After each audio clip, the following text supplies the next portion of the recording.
So, today we're going to talk about sleep. I would prefer to use the word bedding or bedding down, Okay. and that the bedding down is actually done primarily looking at it as one of the four postures. There's four postures: the sitting posture, the standing posture, the walking posture, and the reclining posture. Now, Mhm. the reclining posture is normally a flat way of doing it. I tend to, in a joking way, add a fifth posture, and that fifth posture is also a reclining posture. And the best example I have is Burt Reynolds in 1972. He was the centerfold of Cosmopolitan All right. in a reclining posture. So that's also a posture, but it's not the posture of the Buddha, it's the posture of centerfold. And so we don't have to worry too much about that. But let's look at that reclining posture. We look at it in regard to all of the other postures. Normally, when students think of Buddhism and think of meditation, they think of only the sitting posture, and generally that's squatting on the floor cross-legged. But in Mhm. fact, sitting down in a chair is also a sitting posture. And then there is a standing posture, and that though I have never, let us say, actively practiced the standing posture, there are times when it is most useful. Okay. Most useful, in fact, at the time of when we are standing in line in a queue, Right. because most of the people who are standing in line in a queue are visiting, they're looking at their cell phone, they're doing all kinds of things Mhm. to try to kill the time because they don't like being there. But the standing posture is really quite excellent, just to stand there, hold the body still, and see if you can do that. Now, one of those times for me would be generally, not generally, but on some occasions that I went to see Achan Po, there were already other people there. And sometimes they kind of cut in line. That he does that with the Thai lay people, that they want to see him. They're all excited to see him and whatnot like that. And so, as old Dhamma dudes, we have to sort of stand there until all of the Thai people have been cleared out. And so, that's an excellent time to practice the standing meditation, especially when you're standing right in front of Ajahn Po. And that I've seen other Westerners who come and then they get frustrated because all this breaking in line and the Thai people just rush in, and the Westerners are taught to stay in a queue, Right. right? And so the Westerners will stay in the queue and become frustrated because the Thai people just break right in line. They don't have a line. They don't think of it as a queue or a line or whoever's waiting. The fools rush in where the angels fear to tread is not what we're looking at here. It's just they don't have that mentality of standing in line in a queue. And Okay. so whenever you're standing in line, for whatever reason, there's several things you can do. Is one is notice the other people standing in line. That's a social convention. You were taught to stand in line as a child. In Thailand, in the schools, they don't teach the kids to stand in line. They say, "Come on, kids, let's go," and the whole crowd just goes without, even for fire drill. They all line the kids up and march out of the school for the fire drill. In Thailand, everybody just goes out the window. Any way you can get out, get out. And so the standing meditation is an opportunity that just simply presents itself. And so it's actually useful to practice. And we'll be talking about standing meditation a little bit later when we begin to talk about how to practice during the day. But bedding down or going into the reclining posture is actually a very good, beneficial thing for the beginners to start to practice. It's actually quite good, and it should be incorporated into your daily routine. Okay. All right. So the first thing is to look at the posture itself. During the old days, and in fact also in Thailand, many people sleep on hard surfaces. They'll sleep on a pallet or just a hard floor and not have a soft, cushy bed. Soft, cushy beds are very Western. And part of that is that the soft, cushy bed was designed, one, for cold, in cold climates, that they would have feather beds and big comforters or blankets. But the other one is that it takes no mindfulness at all. You can sleep in any posture. You can lay in any posture, and the bed's supposed to make it comfortable for you. But if you're sleeping on a hard surface, then there are several issues. For instance, if you sleep on your back, then the tailbone and the back can have back pain. In fact, CD Posturepedic and many, many other mattress companies will sell mattresses because people have backache because they're sleeping on their backs. They also don't breathe well when they're sleeping on their backs because the chest has to go up and down fighting gravity. Mm-hmm. All right, so let's look at the other posture that's common, and that is to sleep on our chest or to sleep on the stomach, to where we go down like this and get the pillow around us. And there, we're actually having the whole body's weight on the chest, which now makes breathing difficult again. Sleeping on the stomach is even more difficult for breathing than sleeping on the back. Right. And so the right posture then is sleeping on the side. And the thing that's really good is that we have two sides, so that if one becomes uncomfortable, then we can move over to the other side. But I've actually seen medical articles about teaching people to do this because it has enormous benefits besides the ones that I've had that the medical people are beginning to look at. In other words, heart flow is better.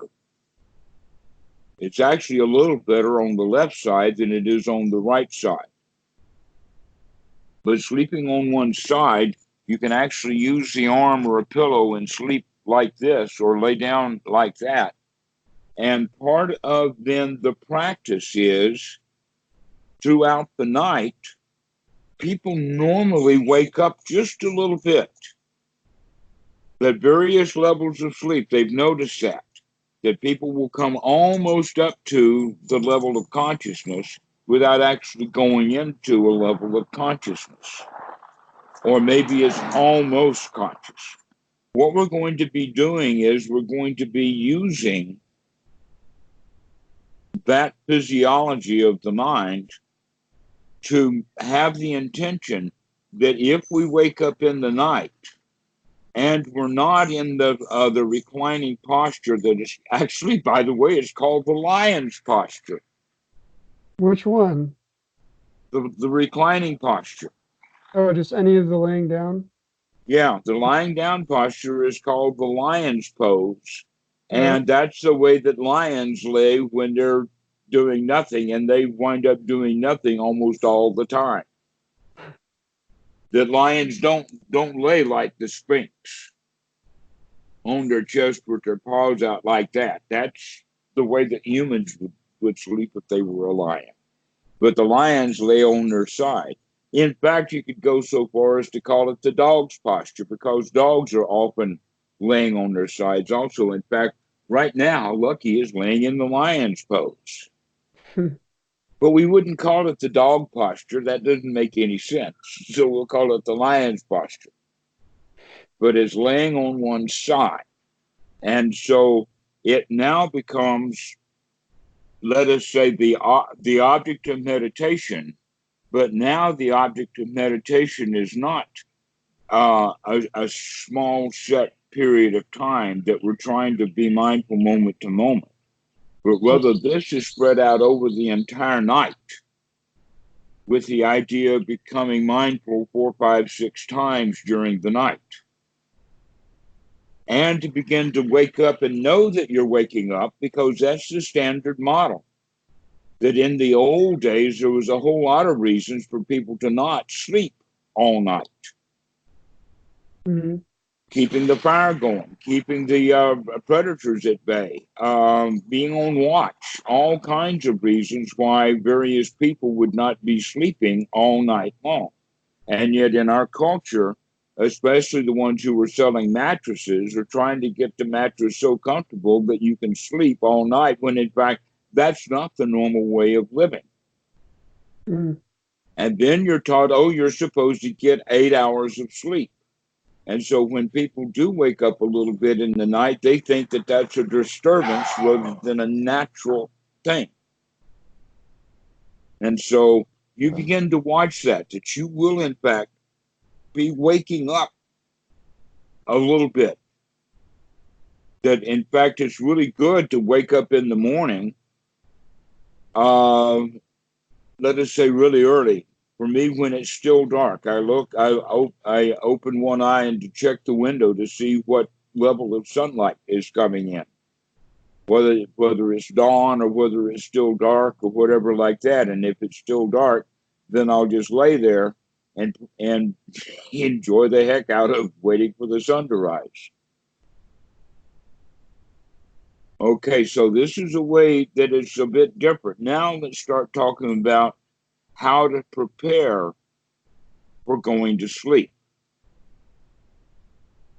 And how we prepare for going to sleep is not the way that most people do it, because most people go to bed with sleep not because they're tired, but because they've got to get up in the morning.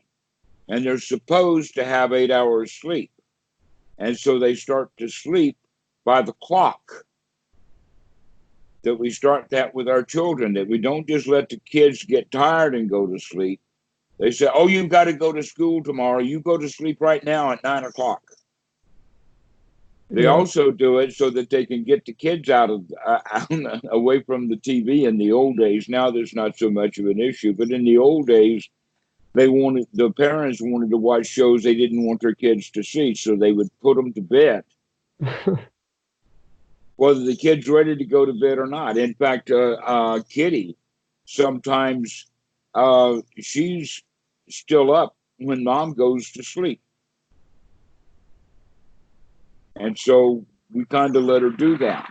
But when I go to sleep, we'll tell her to turn the cell phone off because it's disturbing. That's not actually true. But it's coming from that mentality of, yes, she needs to get some sleep. We're not going to let her, if she's up at 1 a.m. and goes to school at 7 in the morning, that may not be the best for her, young mind. However, many entrepreneurs and many people get by with 6 hours of sleep. It's quite common. There is no reason for people to get 8 hours of sleep, especially if you look at it that if somebody gets 6 hours of good sleep, then that's better than people getting 8 hours of bad sleep. So good sleep then would be going down into a deep sleep, to where a bad sleep would be staying at the level that they called REM, or REM sleep. And what REM means is rapid eye movement. Now, the rapid eye movement was named because the researchers who were at the beginning of the researching of sleep, they could see when they would hook up the people to the electroencephalogram that when the eyes started to dart back and forth or move, that this was exactly the same thing as seeing the machines recording the brain activity of the dreaming. Mm. Now, the thing that's really interesting about dogs is that they will also dream. They will dream, and one of the ways that they will dream is they'll go woof, woof in the night. And another way that they dream is their little paws go back and forth and back and forth. You can almost see them running to where Yes. basically they're just laying in the lion's pose. Mm-hmm. So this dreaming thing has been common not just with humans, but it goes all the way back into mammals. And that is that the brain is still active, possibly overly active, not up to the level of consciousness, but not in the deep restful state.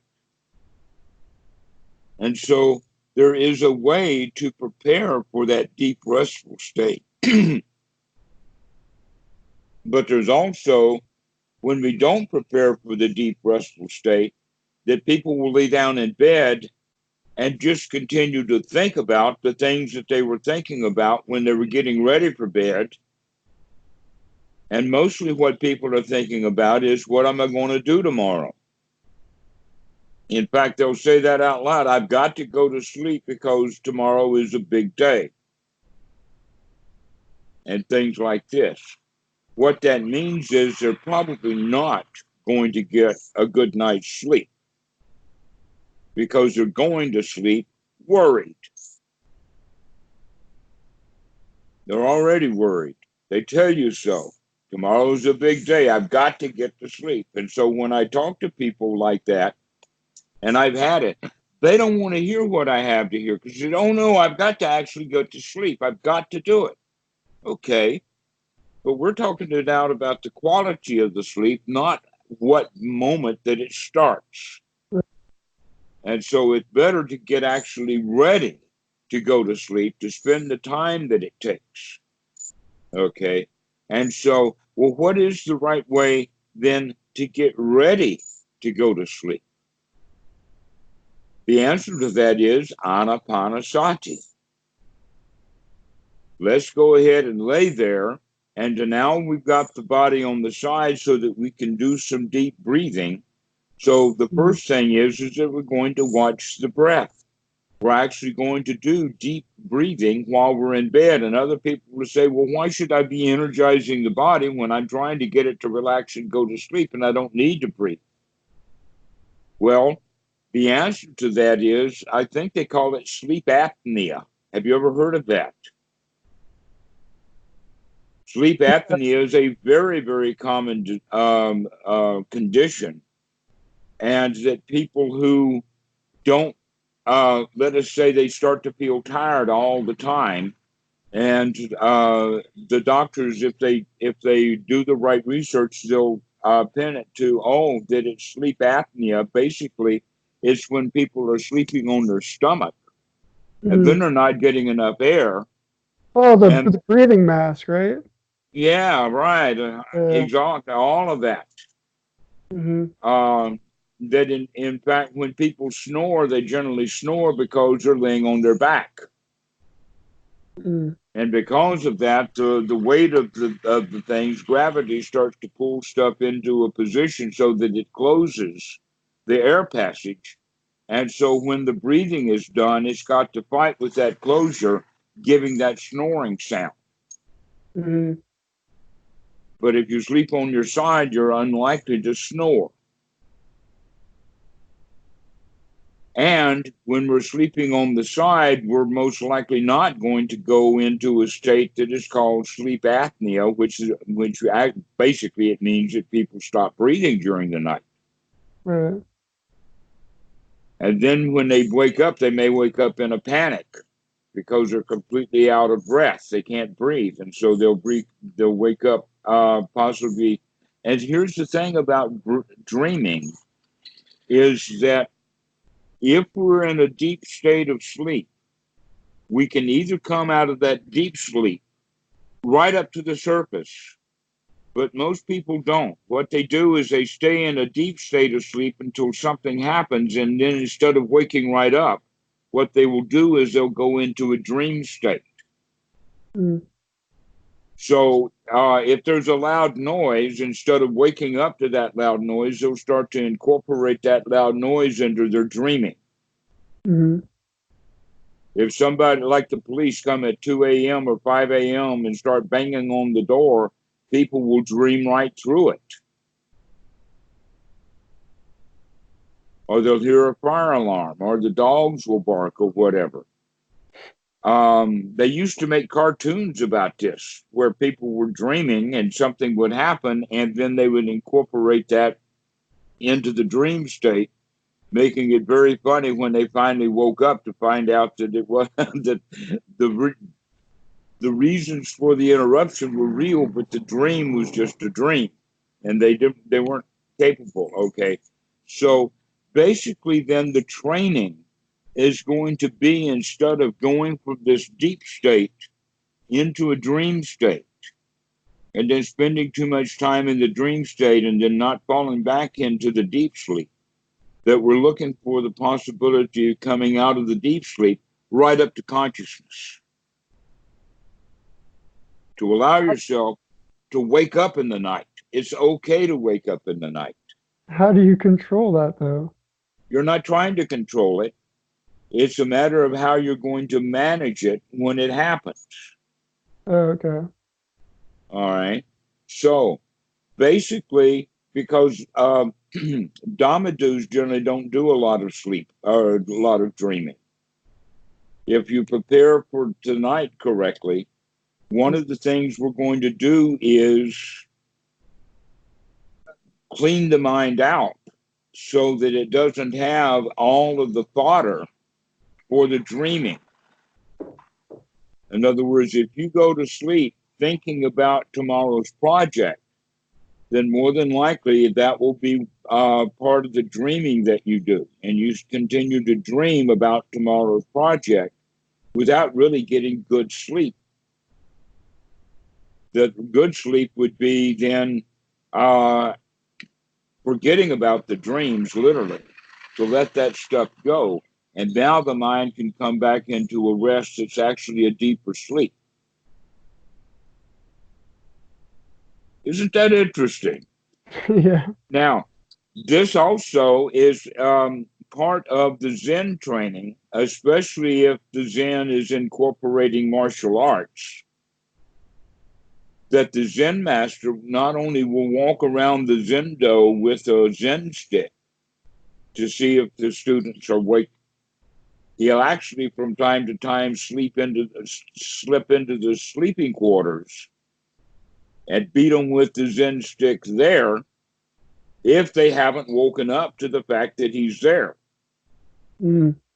That, in other words, he's going to make some noise intentionally when he goes in. He's not going to just really, really sneaky in. He's going to make a bit of noise to let them know that something is there, but if they sleep through it because they're dreaming about it or not up at all, he's going to hit them. But if they are awake because they know that he's in there, then that's what he's looking for, is to be able to get yourself ready to roll, ready to rumble, rather than dreaming through it. I see. Now, here's something interesting. We actually live our lives like that many times, instead of being in the present moment and dealing with the Zen master coming in to the room, whatever it is, we will continue to daydream through it. So there's very little difference between daydreaming and night dreaming, and neither one of them are satisfied. Mm. And so how can we get our minds in the states to where we're not doing a lot of dreaming all night? Well, the answer is through Anapanasati, what we're going to do is to pay attention to what's happening in that bed. We're going to start paying attention to the body. We're going to pay attention to the posture that we're in. And we're going to pay attention to how nice it feels. This is really nice. Sitting up requires a little bit of work against gravity, but laying in the bed in the right pose is actually quite relaxing. Mm-hmm. And so we actually allow ourselves to relax, but in the same time, we let it relax in the way of being in the present moment, intentionally relaxing. And the kind of thoughts that we can have then would be step 10 of Anapanasati kind of thoughts of gladdening the mind by Mm-hmm. saying to ourselves, oh, wow, this is so nice. Or you could go so far then as to say, wow, life is really lovely nowadays. What a wonderful life this is. And have those kind of thoughts as we're going. In other words, going to bed intentionally looking at that you don't have a care in the world. And that if any cares of the world come up, we chase them out, we forget about them, literally. We just say, don't have to think about that. I'm going to think about how nice it is to lay here. One of the things that's just good to say is no place to go and nothing to do. And I've got 8 hours that I can just lay here and enjoy myself with nothing to do. I can just lay here and feel good. Mm-hmm. And if the mind starts to wander away into the thoughts of tomorrow, we can say, never mind. I don't have to think about that.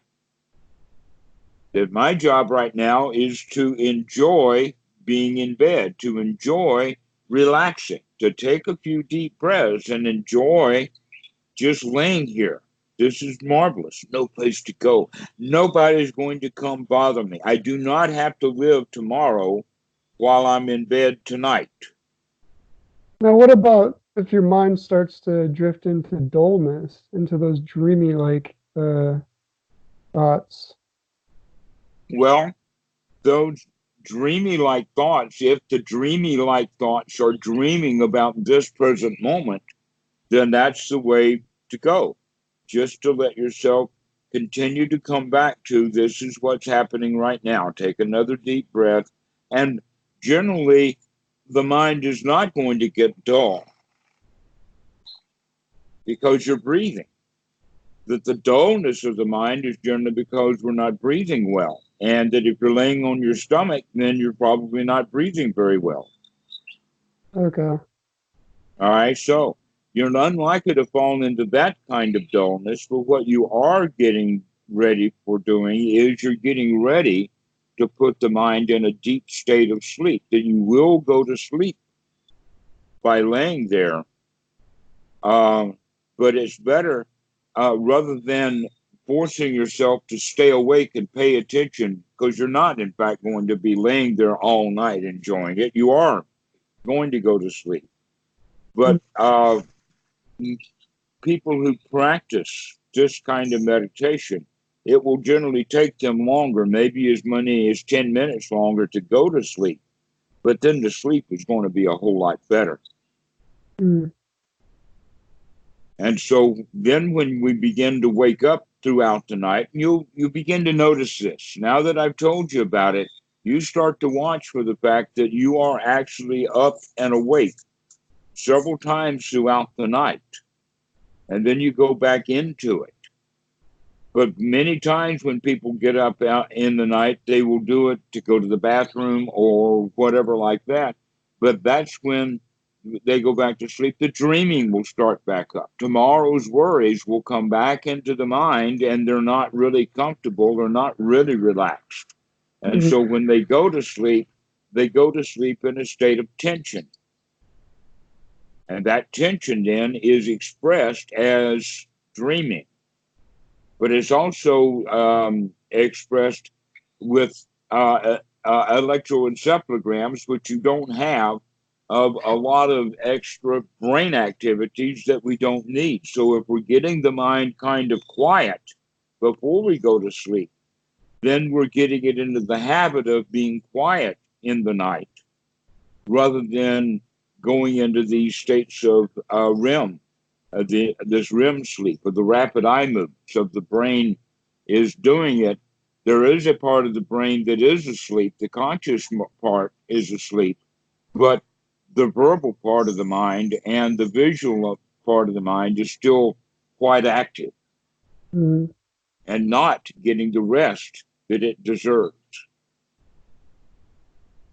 So this is the way to start practicing, is to put yourself on the posture with the idea that if you wake up in the night and you're no longer in that posture, to put yourself in that posture, but do it happily Hmm. rather than doing it from a, oh my goodness, I'm out of posture now. Oh, that's so terrible. I should be able to stay asleep and still stay in posture. No, that's not the way to look at it. The way to look at it is with basically without even much thinking about it, is to adjust your posture throughout the night.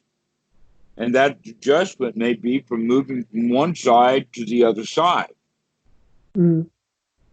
from your left side to your right side, rolling over in the night. But if you catch yourself, there's also an additional posture that I've noticed, and that is that when the the reclining posture on the side for the human tends to fall over, so that we're kind of half sleeping on the Yeah, stomach and half breathing. yeah, I That's know. not such a bad posture at, at all, but it's better to go ahead and then move back into the posture that's Full side. on the side. So it's quite natural for us to fall into the old postures that we normally are in the habit of sleeping in. And Hmm. so this is actually going to be a long-term training. For sure. I mean, I've actually I moved to sleeping on the floor quite a while ago, probably about a year ago. Um, and I'm naturally a stomach sleeper, so I'm still been working on that, sleeping more on my side uh, and even my back. But maybe I'll focus more on the side. Well, when people sleep on their back, there's not a lot of padding on the back. And so people will often have tailbone pain or even sciatica pain associated with the spine. And it has to do with the fact that the spine is naturally curved. But when we're Hmm. sleeping on our back with the bite of the body, we're trying to press that spine flat.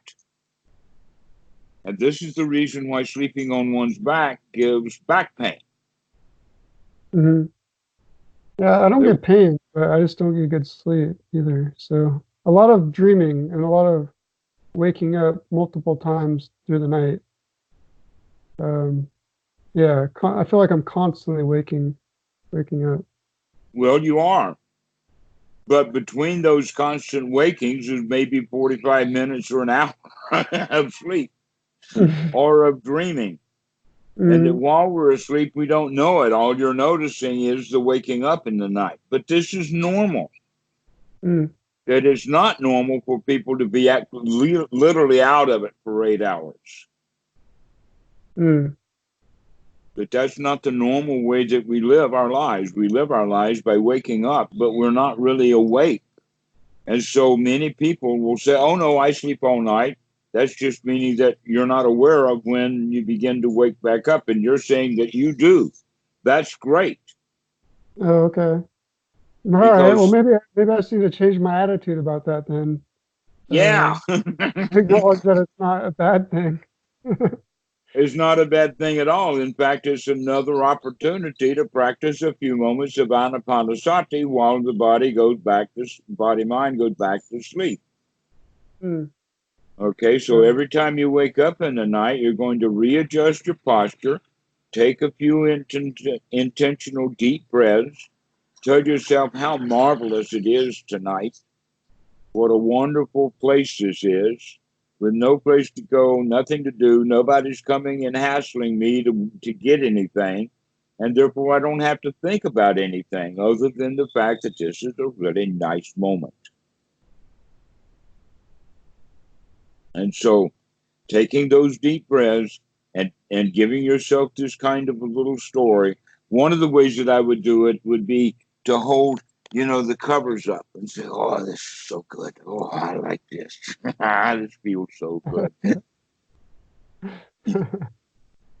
And so this is the way to think about spending one's night, is we spend the night joyfully.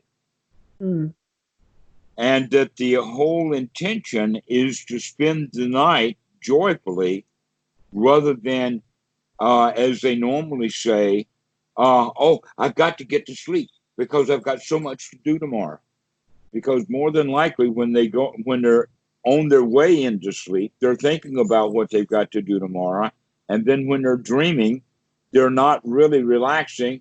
They're thinking about what's got to be done tomorrow. And so the mind goes there over and over and over again. Mm-hmm.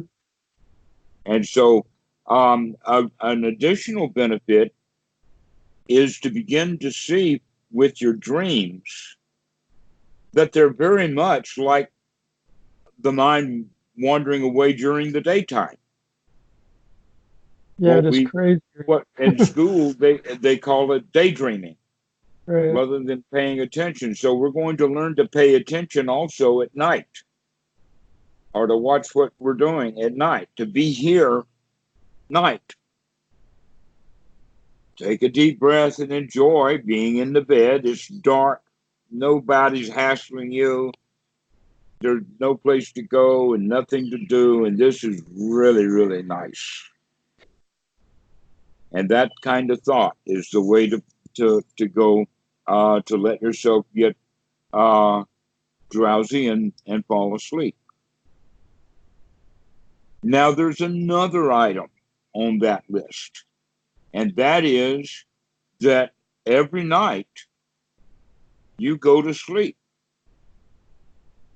but you only die once. And yet many of the various religions, especially the Buddha, will say, be awake, be aware for your own death. Be here now for your death. Watch it. What kind of mind moment is going to be your last mind moment? Mm. Even the reincarnationists in Buddhism say that last mind moment determines the future existence. So if you can die happily, then you'll be reborn in a happy place. If you die in desperation, you'll be born in a desperation place. If you die full of fear, you'll be living in a fearful, or you'll be reborn in a fearful place. This is the kind of thing that they're thinking about. I'm not sure that that's true, but I do know that it really is a whole lot more convenient to die happily than it is to die full of desperation. I'd imagine so, yeah. Yeah. Or the one that you see on television in the movies kind of often, especially in the Viking films, when they're having a sword battle and then one stabs the other, and while this guy is bleeding out, he'll say something like, see you in hell, which means right then he's already in hell. That he's gone immediately to hell before he's actually dead yet. So getting ready for that last mind moment and knowing that you're ready to have that last moment happily, then that's one of the ways of not being afraid of death, is because that's the sting that they call the sting of death. And when death has no sting, that means that when it happens, we're okay with it. Well, it happens every night. Every night we die. And we're reborn in the morning. So, watching for sleep coming while I'm laying there and enjoying it, what is getting drowsy like? what is loss of consciousness like? Can we be conscious of the loss of consciousness? I know that's a catch-22, Mm, but that's the way to begin to look at it. What is sleep? What is it to go to sleep? Because basically we say, oh, I've got to get to sleep. Now I'm thinking about tomorrow, and then I'm out. And while I'm out, I continue to dream. I am not really out yet. I just lost consciousness, but the dreaming is still there. And so that's why people don't get a good night's sleep, is because they're dreaming rather than resting. mm, And so becoming aware of going to sleep. What's that like? And then in the morning you wake up and says, darn it, I really didn't catch it quite well. I'm going to be really on guard today. Tonight when I go to sleep, I'm going to really watch what is it like to actually go into a state of sleep. Because it's going to be eventually the same way. What's it like to die? mm. What is the last thought moment? What is the last thing that we think about when we die? That's an interesting way to look at it.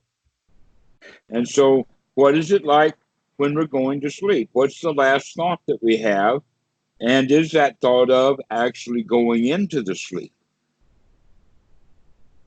So, this is a way to practice throughout the night. Now, when we wake up in the morning, there's one more thing to do. And that would be, instead of, you see, in our Western culture, it's almost like, okay, it's time to get up. Reveille, Yeah. or or whatever, that we've got to literally jump out of bed. And that the military really makes that a point, that when the sergeant comes into the barracks and bangs around, he expects all of the guys to jump right out of bed. Right. Yeah, I was in the military, so I know all about that. Okay. Well, we kind of get into that kind of habit as if it's a terrifying moment to wake up, or that we'll wake up in a startled state. That many people, when they wake up, it's not a pleasant experience. And so the way to manage that is the same way that we're going to manage it throughout the night. And that when you fully wake up and you know that you're about to get up, before you get up, then you start to anapanasati again.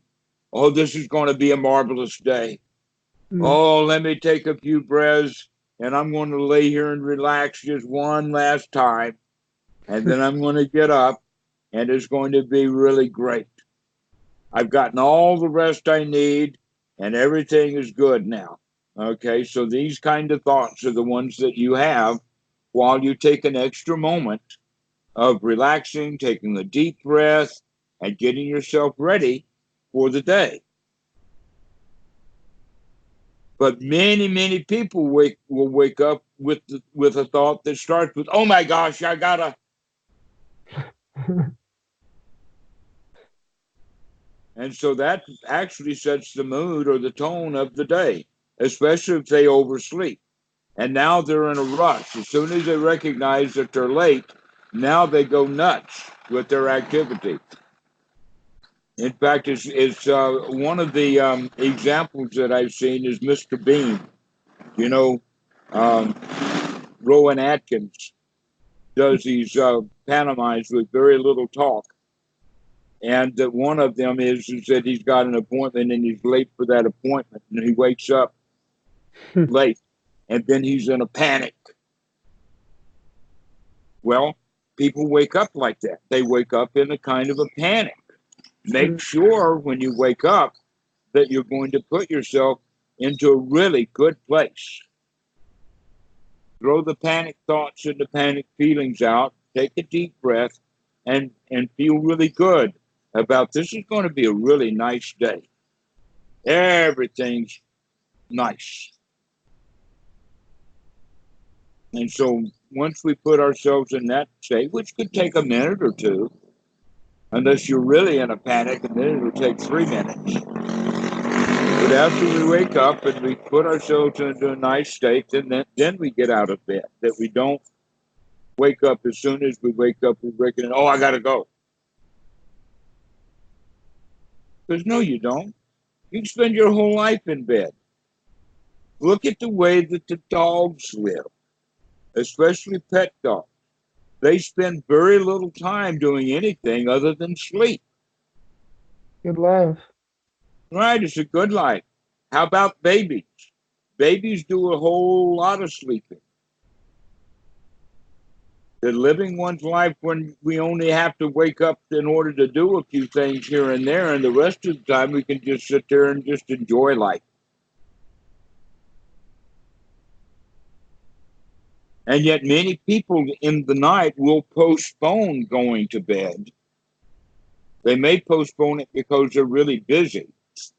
And if they're busy, they don't even recognize that they're tired and it may be time to go to bed. But that's another thing before you go to bed, is to figure out how tired you are.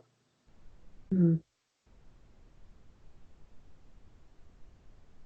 Do you have to go to sleep right now? And probably the answer is, yeah, I might as well, because I am tired. It's the end of the day, and I don't have to watch one more video or play one more game or do whatever that the people are doing, that we can, in fact, say, okay, now's the time. And that basically this is true. I think it's true because of ancient times and the fact that we didn't have electricity. But now that humans have power, we tend to stay up really late in the night for no reason at all. That the natural occurrence would you go to sleep, let us say a couple of 3 hours after sundown, which would put it at 8 o'clock, 9 o'clock level. And if we go to sleep at that hour, then we can get up early. But if we are in the habit of going to sleep at 1 a.m., now we're not going to get enough sleep for most of it. And so this is another thing is to look at is start the time when you're going to go to sleep.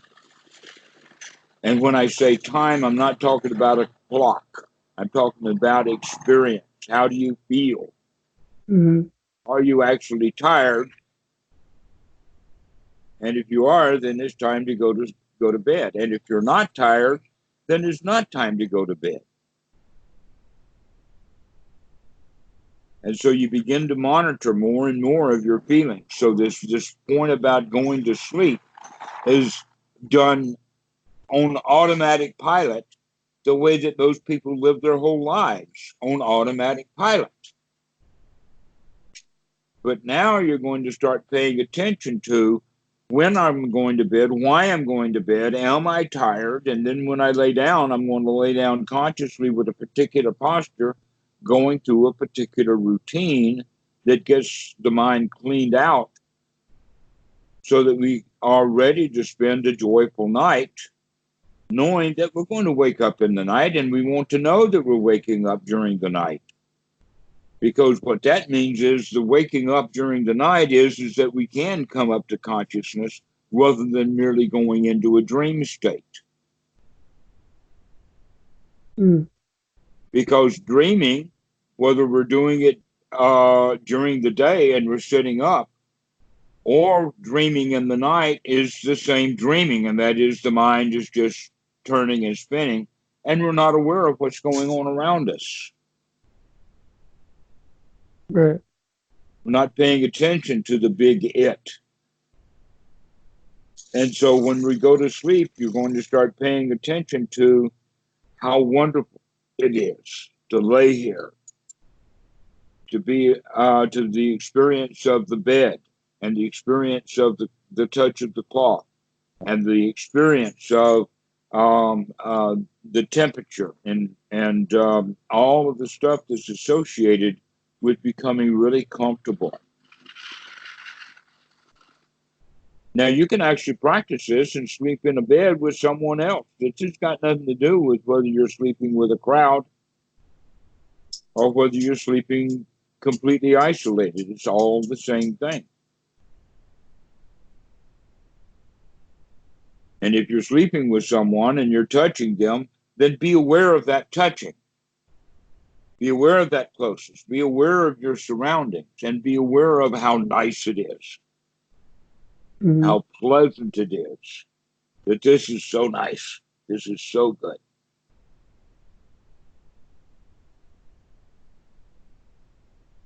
Do you have any questions about all of this? No, I think this has been good. I have a lot to think about. The thing is, I think I've been striving to sleep, just like I used to strive to in meditation. So, like, oh no, I need to be sleeping right now. And if I'm not sleeping, it's bad. Instead of just enjoying laying down. Yes. Um, So you have bought the Western trip. yes. Yes. That's the Western way of doing it. That's the story of the mattress sellers. Hmm. And the better way to do it is to enjoy the night. That the sleep will come. Can you catch it when it's coming? Because that's also very nice. Oh, this is really good. Oh, finally.